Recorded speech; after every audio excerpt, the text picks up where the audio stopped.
Alright everyone, the other day cancel New York Times was trending, and I guess there was a monumental wait time to actually cancel if you called them up, so I guess the campaign worked to some degree. Not because of the normal reasons though, like the New York Times lies constantly. It's legacy media, it's propaganda swill, it's, controlled opposition at best at times. At worst, straight up corporate swill, total bullshit. Basically Gilded Age robber baron fodder for the small mind. That being said, that's been the case for years, and people never concocted such a campaign. And this came from the left. This didn't come from the right wing. Although, some people on the right were like chuckling about it. Me, as just a content creator who analyzes politics and tries to remain at least slightly unbiased and at least nonpartisan, I support it too, because the New York Times is one of those groups that's been instrumental in pushing a bunch of lies about content creators. Like Holt, he I guess did an op-ed in the Washington Post rambling incoherently about how, again, a bunch of independent content creators were causing the evils of the Trump era, and it's like, a bunch of propaganda bullshit. The New York Times, though, has been doing that for a while. Along with the Wall Street Journal, they've also been instrumental, and BuzzFeed, really, as far as the mollusk media part goes. Them, Huffington Post, a few of these others. That's really the nexus of anti-independence that you see. They're in favor of censorship and stuff. But no, the reason why people wanted to cancel the New York Times, get rid of your subscriptions, as though any of these people subscribe to the paper.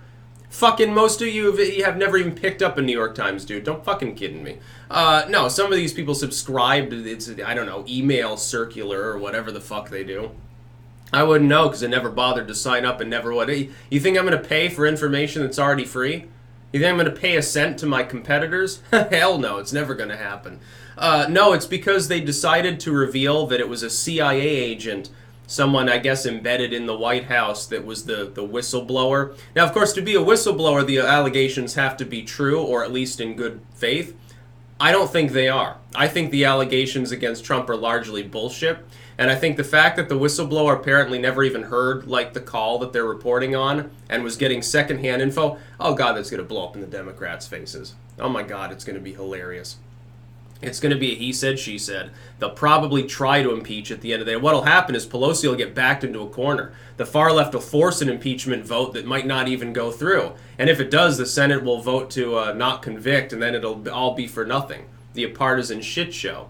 The New York Times, though, I agree fully with canceling them. I don't care whether it's a bunch of left-wingers who are saying, well, they decided to... And by the way, it's not doxing. They're just saying it was a person from the CIA. They didn't use his name. They didn't give his address out or anything. No, doxing is when groups like that, like that kid that made the GIF image, the racist one, and what was it? Was it the Washington Post doxed him or something? Like actually had his name and shit and threatened him and said, well, if you don't apologize and cut it out, we're going to reveal all about you and stuff like that. That's doxing.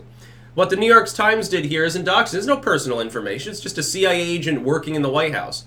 Oh my goodness, I'm sure there's only one of them, and I'm sure that the CIA discloses the identities of its upper-level members regularly. Fuck you.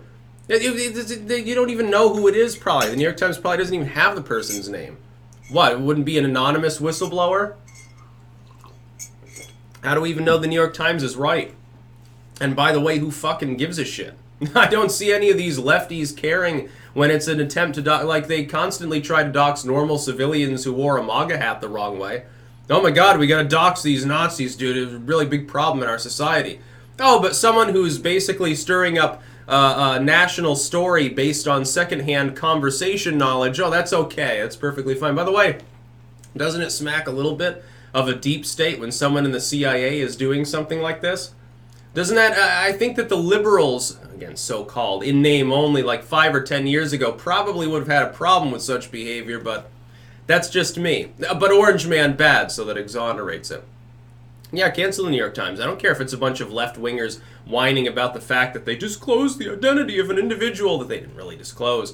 No, it's perfectly valid. Look, you waking up in the morning and stubbing your toe against the wall is a valid reason to cancel the New York Times. Your cigarette didn't light? Cancel the New York Times. Light bulb blew out? Cancel the New York Times. You didn't get your shipment of kiwis in on time. People were hungry for 2 hours. Cancel the New York Times. Blame them, dude. Get rid of them. fucking plow them under completely. Though it's one less idiotic competitor that we have to deal with the spew from. Where do you think that viewership is going? You think those people are going to be bothered to, oh, I know, I'll pick up a copy of The Atlantic today. No, they're going to get on YouTube, probably. Or if they're smart, maybe they'll get on BitChute. That's a great thing. Absolutely cancel the New York Times. Yes, and you should subscribe to me instead, so you can get your analysis and it'll actually be accurate most of the time, as opposed to fucking New York Times. They cherry pick polls the same way anyone else does. If you're going based on their political analysis, it's not even so much you're getting, I'm a left-wing bias. It's not really about that. It's more just a corporate bias. So they cherry pick through polls and they give you all these touchy-feely op-eds and they give you all this bullshit they don't even themselves understand half the time. These people think that your mind has to be controlled. For the benefit of mankind, we must convince people of our subjective viewpoints. No, your job is to report the news. That's not what the New York Times does anymore. That's why the New York Times has problems. By the way, New York Times wasn't it the New York Times a couple of years ago, they decided to take a few token bobblehead conservatives like the neocon Bush types and put them on the editorial board, and that caused a big firestorm and they lost a bunch of subscribers. Then I think they canned one of them as a token and they started talking more liberal, and then that was a problem, and people, they can't get anything right. They don't understand branding in this new paradigm. Hopefully they'll finally go out of business. There's no point to them. There's literally no point to newspapers anymore. All you're doing is killing trees. So fuck them. Print the New York Times on a dead owl. That's about all. Peace out.